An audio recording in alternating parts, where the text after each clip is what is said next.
a chaplain to a captain. Like I'm becoming the leader, the visionary, rather than being the one who they hired to marry, bury, dedicate, take care of everything, mow the lawn. Yep. Like we hired you to do the ministry. No, we hired you to lead us in developing people to do ministry.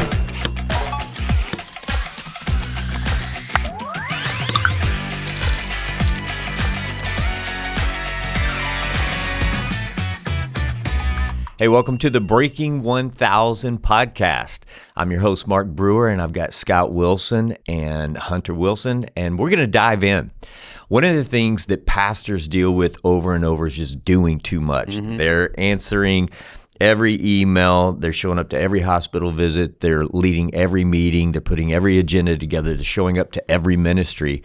And we know that that is one of the biggest barriers to crossing over into the 1,000 range. Absolutely. Yeah, talk a little bit about your journey and how that's happened and how they can begin to mitigate some of these things with some different actions. Yeah, well, I think a lot of that has to do with mindset. I think growing up, my dad tried to do everything not just because like that's what he thought he was supposed to do. Everybody else thought that's what he was supposed to do. I mean, it's the mindset when you're only running 150, 200, 300, it's like you don't have the staff to do all those other things and all that. But if you're going to make the move to break 1,000, you're going to have to choose the most important things. The first time I heard this principle was with John Maxwell on the Pareto principle on the 80-20. If you have 10 things listed out you could do, the top 2 things are going to give you 80% of the results. The other 8 are going to give you 20%. So you need to get priority and focus on those.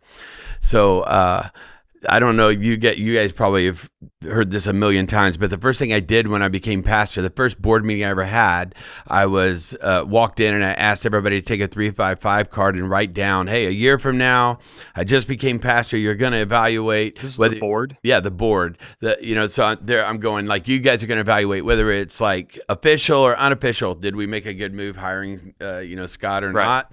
And so I said, I'd like to know how you're going to evaluate me and like what I need to be shooting for. I mean, because otherwise I'm just going to be doing what I think and it may not be what you're thinking. So I asked them all to write down their thoughts. What are you going to be thinking? Oh, he did good because of this. Write on 3-by-5 card. I had them all turn it in. The secretary of the board wrote it up on the board, a whiteboard, all the different things they wrote. You're doing this live. You didn't have them do it ahead of time. You just walk into the room. It's the first board meeting ever. They're sitting there and I said, hey, welcome, let's pray. And then How did you even get that revelation of, hey, I probably need to find out what their expectations are? Honestly, I think I'd heard John Maxwell had done it. Okay. and you were saying your dad too, and for some of them that don't know, your dad was a pastor before you. Right. So he didn't do this. No. He was trying to do everything, all the hospital calls. And even when he did try to delegate, it still came back to board members or people in the church. You know how it always is people go, Pastor, I know you're so busy. I know you are, and I'm sorry, but could you do this for me? I know you're so busy you can't do everything, but could you do this? Basically what they're saying is, I know you can't do everything, but can you do my thing, which ends up being everything. Because everybody has their own hierarchy of how they feel you should be responding. So they have some position in their mind. So go back to the story. So you're doing the 3-by-5. So they all wrote down their things. When the secretary went to the whiteboard and wrote all the individuals, so if somebody doubled up, he just wrote it one time. There were 36 different things on the whiteboard. And everybody was like going, there's no way. And I'm especially over here going, there's no way I could do all this stuff. And they How do you Pareto principle that? Yeah. I said, I just said, well, let's figure it out. And I got an eraser. And I said, so let's look at all the things up here. What are the things that you're saying I need to do that only I can do, or what things could need to be done and I can delegate? So one of them was Wednesday night Bible study. Are you saying I need to do every Wednesday night Bible study, or we need to have a good Bible study and right now it's on Wednesday night? Maybe it could be, we just need to have good teaching. Erased it. Hospital calls. Are you saying I need to do all the hospital calls, or we just need to take care? No, take care. We did that all the way through, and you know what happened? I realize now, looking back, every time I erased something, I was changing a mentality, not just taking off a to-do list of my stuff. It was a mentality of, there are some things only pastor can do. Everything else should be delegated, and we should have his back in the mentality to do that. And it came down to like 5 things. And the 5 things were, I've got to be the visionary leader. Nobody else can cast the vision of what God's called us to do. Secondly, I need to take care of the staff. Like, I'm responsible for ultimately who we hire, fire, development. Thirdly is money. In other words, I don't have to count the money, all that, but whatever money, I got to raise the money and don't spend more money than what we have. I'm responsible for that. And then I needed to make sure I was like showing up most Sundays to preach. Like I would be the lead preacher on what's going on. Okay, so you guys landed the plane there. These are the 5 things that I, as the lead pastor, am going to be responsible for. Okay, and held accountable for as we're not moving deleting forward. the other things, Yeah. but we can delegate them. Right. So those things are going to get delegated. These are the things I'm going to lean into. You said a moment ago, I noticed each time we were moving one to the side or deleting it or Yes. pushing it downstream, I was changing a mindset. All right, so if they had a mindset that all of those things were the responsibility of the pastor, now we've got the new list. Where do we go from here? Well, but because I wouldn't think it changes all of a sudden. No, well, the first thing had to do is we had to come to agreement with that. But the mindset was shifting from me being like if you're thinking in a mindset, it is a chaplain to a captain. Like I'm becoming the leader, the visionary, rather than being the one who they hired to marry, bury, dedicate, take care of everything, mow the lawn. Yep. Like we hired you to do the ministry. No, we hired you to lead us in developing people to do ministry. That's the change. Yeah, so that's what you're hired for now. You guys have agreed upon these expectations. What were some of the stall points along the way as you guys are attempting to implement this? Well, because you hadn't grown up with this No. mentality. The church hadn't lived into this. So Well, the reason why I thought it was important for the board first is because people are going to come to them and say, hey, he didn't do my hospital call. Hey, he didn't do the Wednesday night Bible study. What's up with this? Hey, he's doing things different than his dad did. And they needed to be there and say, well, that's an intentional thing. In order for us to grow to the next level, we've got to have him on certain things. He can't do it like this. Yeah. Then it had to go staff. And then you just had to start making sure the staff was leveling up to be able to handle those things well. Because if things are handled well, then you can keep going. If they're not, then you're in trouble. Yeah, you know what's funny is you guys set that establishment, like this is how we run things around here for Yeah. a long time. When I came in, and I really think it went down to the next level, which is what you want, is like, what are the expectations of everybody on staff? Right. And that's where we came up with this framework that we really think is critical for everybody that's trying to break 1,000. You know, it's funny. I think about like my origin story with this. You think back to the board meeting. I think about the Newlywed Game that I played with Emily. Yeah. So everybody knows the Newlywed Game is pretty much that whole thing. Like Emily thought it'd be so funny that like right before we did, I think you actually hosted this, Mark, at our. I vaguely remember this. Yeah. So it's the whole game of like, all right, everybody's got, Hunter and Emily are going to be here on a whiteboard. They're going to say like, what's Hunter's favorite color? I like write down blue. Emily writes down green, and they go 1, 2, 3, hold it up. It's like, oh my gosh, y'all are about to get married in a couple of days. You don't even know his favorite color. And you know what's so funny about this is I think this happens all the time with people on staff, is that there's different expectations that the direct report has with the people that work for them, right? And that's what you're even saying about the board, is like, if we don't get on the same page and show each other our whiteboards of like, what does it mean to be a good pastor around here? You're going to think that I am underperforming when I'm optimizing for the wrong thing. Right. And so what we wanted to do is create a framework that everybody on staff could be able to have a simplified framework to know, like, what are the expectations of my role around here? You know, what's funny, I don't even think we really intended to do this, but we kind of kept the 3x5 principle of the index card alive here, right? So what we teach now, and we have gotten so much traction with so many churches around the nation that are trying to break 1,000, is our 365 job description framework. Right. Do you want to describe that? Yeah, 365. And you're right. The 3x5 card is so funny, just because what we do is we ask everybody to write down on a 3x5 what's their top 3 goals for this next 3 months. So it's a 90-day period. What are the 3 goals they've got to move forward? If anything gets done, it's Pareto principle again. Yeah. These are the 3 things. 6 responsibilities, which is basically not having a job description that you fill out for somebody, put it in a file, and it's obsolete within a few weeks because It changed, stuff but we didn't changes, change it. So in the next 90 days, these are the 6 key responsibilities you got to do, like a youth pastor, youth service, small groups, getting volunteers, so forth like this. And then 5 are the values, the staff values of how we act, how we function with each other. And so we evaluate that. We set it and then evaluate it every 90 days. Yeah, so I think what's so cool about this is we're really talking about what you say all the time is character and competency, right? So we're breaking down both, and we've elevated people and given them a promotion based off of character and competency. Right. We have had to let people go and part ways because of either character or competency. And this happens It's like all two the wings time. of a plane. It's got to be both. It's not like I can just have that person such a good person, but they're not doing their job. Or, man, they're doing a great job, but they don't work well with others. It's got to be both. I mean, you've had people that you've had to let go because they are killer, like stellar in their role, but they fight with everybody on staff. Right. That is not a characteristic on our team that we can have on here to be able to break through to the next level. So what I'm hearing is not only was the breakthrough for you to be able to understand the expectations they had, you had, and then you guys come to agreement.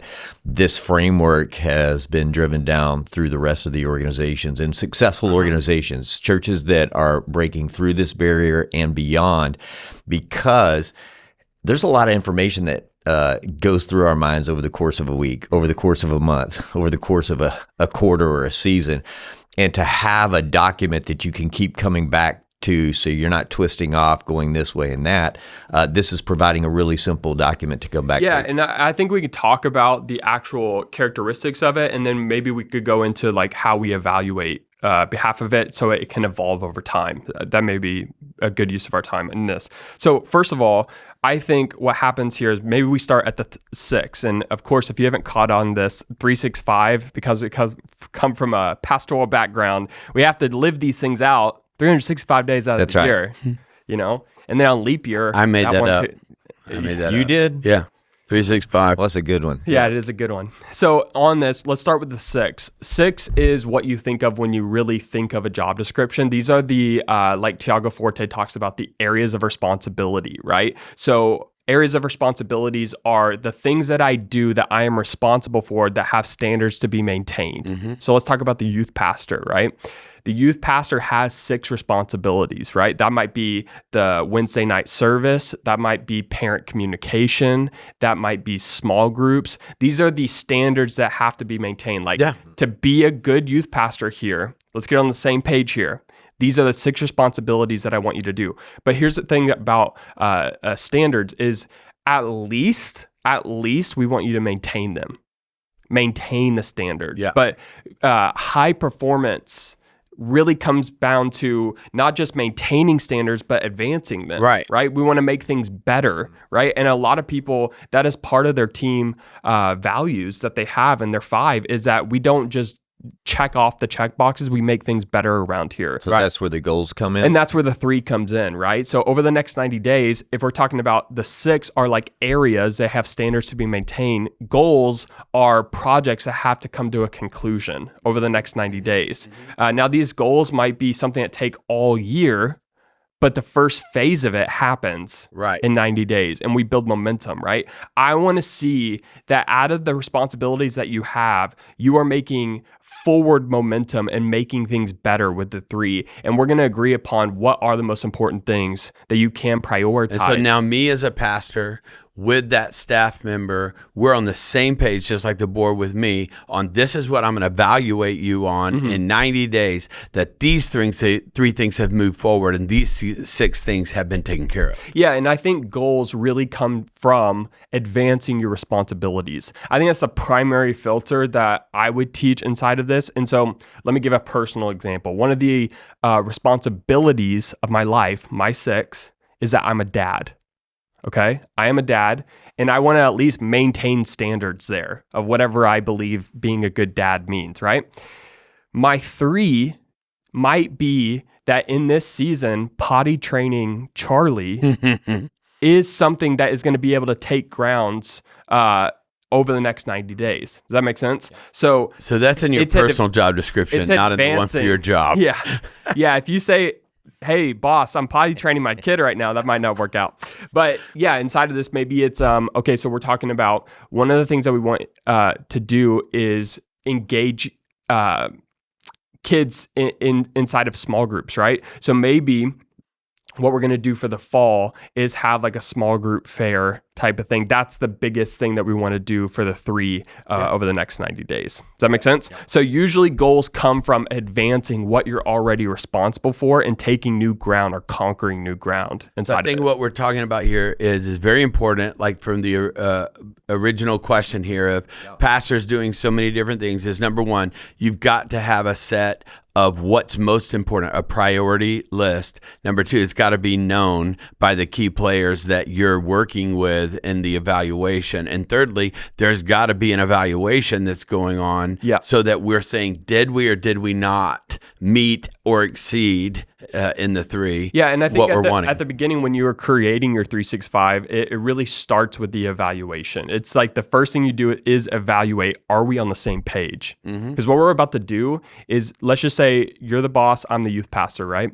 Me and you are going to come into your office and we're going to say, all right, we're going to try this 365 thing, because the job description, that's 4 pages and paragraphs, that's not working. We've never referenced that again from the first day you've gotten here, right? Which happens a lot. It's a static job description. There's a lot of narrative. There's a lot of stuff. Yeah. And it has the wrong expectation from the get-go, right? Because it's assuming that this thing is going to hold as true forever and always.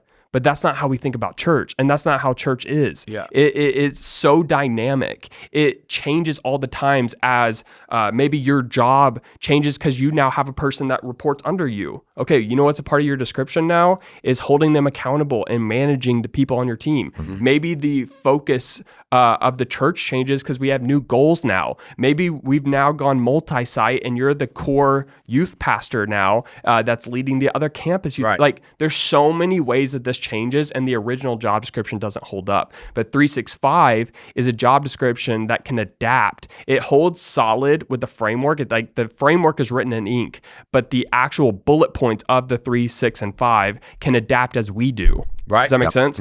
So at the beginning, if we're going into your office, I'm the youth pastor, we're going to try on this 365 thing.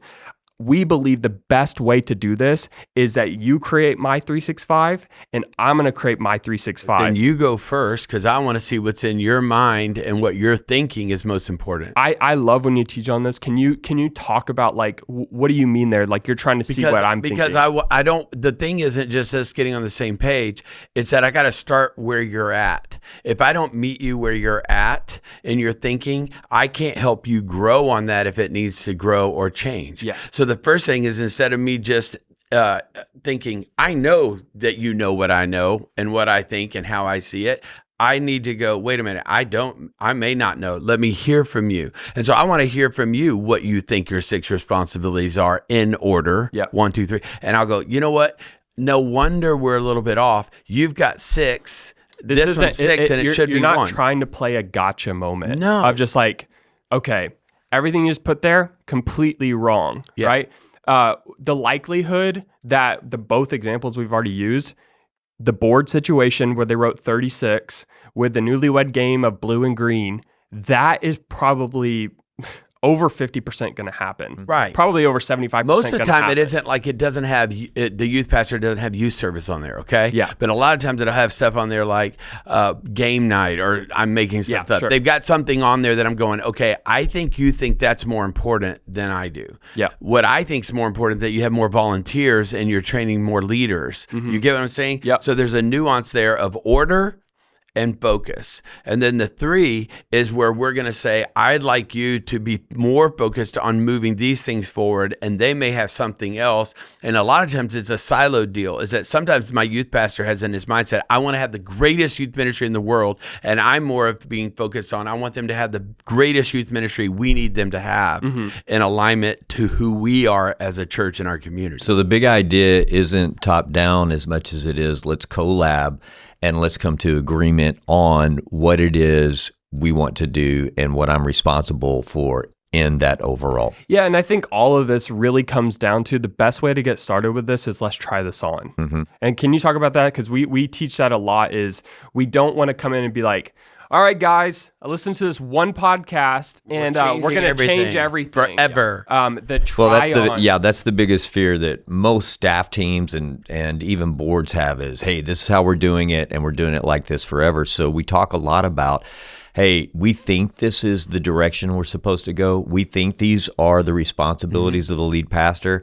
Why don't we get started and let's manage against these over the next 90 to 120 days. Let's be gathering data, let's be investigating, let's be jotting down notes, and then let's tee it back up and go, did we have the right list? Because your list actually ended up being the right list, but I think even recently you might have added one to it that previously wasn't on that. What was the one? I added that there are some people in the church, high capacity leaders, that only I can disciple, that not everybody else. So I'm in charge. I've got to meet with top leaders in the church who are high capacity givers, high capacity leaders that I need to be engaged in that nobody else can do. You know, I want to talk about this too, because I think this is really important.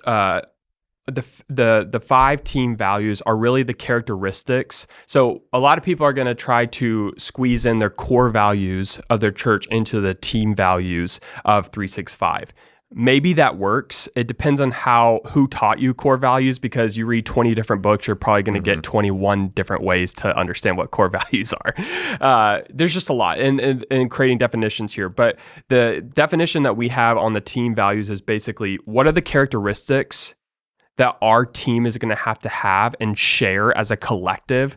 Some people call that culture. Like, how is our culture going to have to feel for us to be able to accomplish our mission? And so when we set goals as an organization, we want to look at these characteristics that might not be the things that we tattoo on the walls and keep forever. It's just, for this season, we know us. These are the characteristics that we're going to have in place if we think we're going to accomplish this mission that we're pursuing together, right?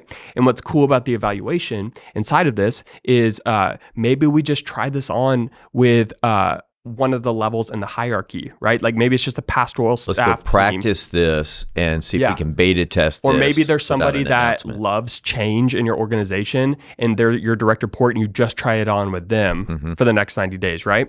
And inside of this, inside of your one-on-one times, each of these 365, we like to put like a bullet point beside each of the actual descriptions of what is the 3, what is the 6, what is the 5, but we don't keep it as a bullet point. We color gauge it of whether that is red, yellow, or green. Basically saying, are you meeting the expectation of the definition of what good sounds like in your role? Is it a yellow light, like, hey, I'm actually not finding time for this? Or it's a red, like, I'm stuck, like, I don't know how to advance towards this goal. Maybe from your perspective of me, the youth pastor, I'm not meeting one of those characteristics because that keeps being you may a pattern. come in green and I'm saying, no, that's a red. Or you may say it's a red and I go, actually, I made the decision we're not going to do that. So it's not a red because you did what you were supposed to do. You know, it's I'm telling you what I think, you're telling me what you think about your performance.